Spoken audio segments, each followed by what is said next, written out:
Good morning everyone. My name is Poonam Sharma and I am from APJ Satta University. Currently I am working as a legal intern in Lexis and Company. So our today's topic is the company rule. We will deal with the company rule that is from 1773 to 1858. So company rule को starting discuss करने के लिए हम लोग आज की video में सिर्फ एक एक्ट के बारे में पढ़ेंगे जो है रेगुलेटिंग एक्ट ऑफ 1773. मेरी लास्ट वीडियो में मैं ऑलरेडी डिस्कस कर चुकी थी रेगुलेटिंग एक्ट ऑफ 1773 किस वजह से आया था. एक्चुअली होता क्या है कि जो ईस्ट इंडिया कंपनी है वो काफ़ी लॉस में जारी होती है एंड जो ईस्ट इंडिया कंपनी के मेंबर्स हैं वो काफ़ी रिच होते जा रहे होते हैं डे बाय डे. तो ईस्ट इंडिया कंपनी लॉस में जारी होती है तो ईस्ट इंडिया कंपनी जो है ब्रिटिश गवर्नमेंट के पास जाती है लोन की रिक्वेस्ट के लिए. तो ब्रिटिश गवर्नमेंट है उनको ये पता चलता है कि यार ये तो ईस्ट इंडिया कंपनी की जो एक्टिविटीज हैं इसमें कुछ घपला हो रहा है, क्योंकि जो मेंबर्स हैं वो तो डे बाय डे रिच होते जा रहे हैं. कैसे? क्योंकि वो इंडियन जो मैन्युफैक्चरर्स होते थे, इंडियन वर्कर्स होते थे, उनसे ब्राइब्स, उनसे गिफ्ट्स वगैरह एक्सेप्ट करते थे.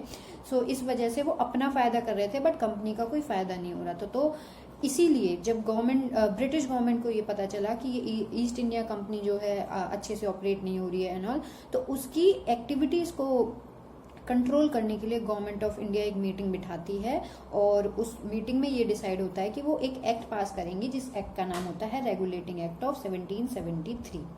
सो आज हम इसी एक्ट को डिस्कस करने वाले हैं.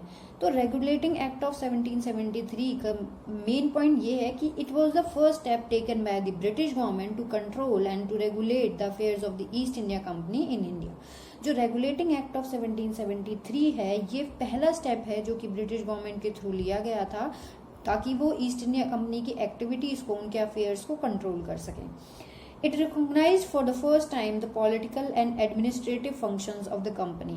For the first time उस कंपनी के political functions and administrative functions को recognized किया गया है Regulating Act of 1773 के through. The next one is it laid the foundations of central government in India, that is powers in the hands of one person.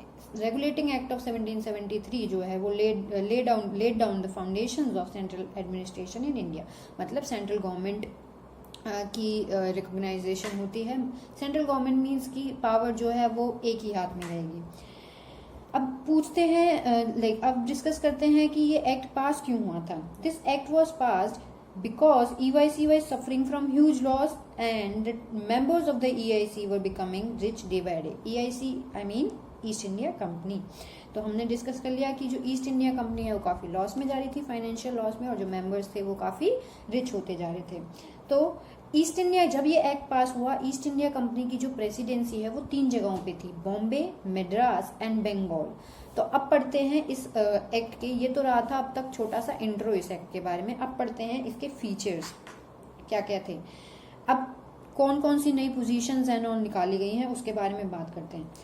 तो जैसे कि मैंने बात करी कि 3 जगहों पर प्रेसिडेंसी थी, बॉम्बे, मद्रास एंड बंगाल.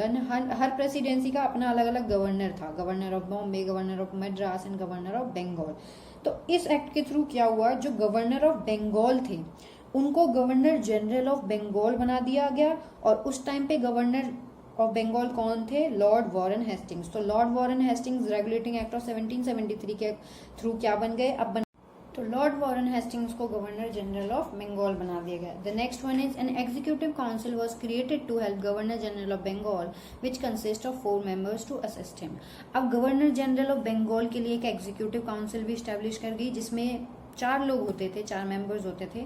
और एग्जीक्यूटिव काउंसिल का काम क्या होता था? वो हेल्प करते थे गवर्नर जनरल ऑफ बंगाल की. Governor general of Bengal was the subordinate of governor of Bombay and Madras.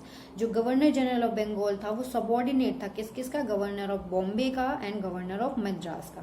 The next one is this act established a supreme court in Calcutta in 1774. इस एक्ट के थ्रू, ये बहुत इंपॉर्टेंट पॉइंट है कि इस एक्ट के थ्रू सुप्रीम कोर्ट की स्टैब्लिशमेंट होती है in Calcutta in 1774 to provide justice to the British subjects and citizens of Calcutta. क्यों स्टैब्लिशमेंट हुई थी? ताकि वो जस्टिस प्रोवाइड कर सकें ब्रिटिश सब्जेक्ट्स को and the citizens of Calcutta को.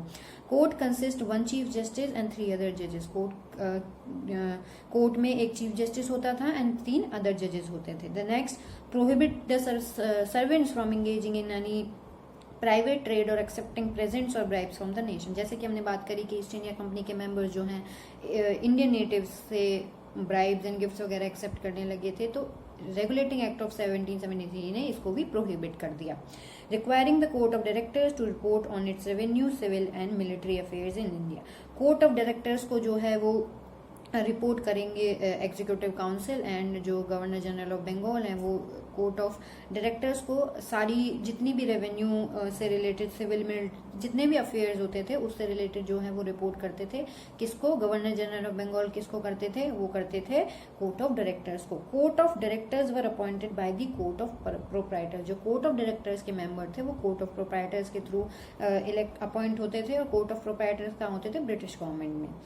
So this was regulating act of 1773। ये सारे इंपॉर्टेंट पॉइंट्स थे रेगुलेटिंग एक्ट ऑफ 1773 के।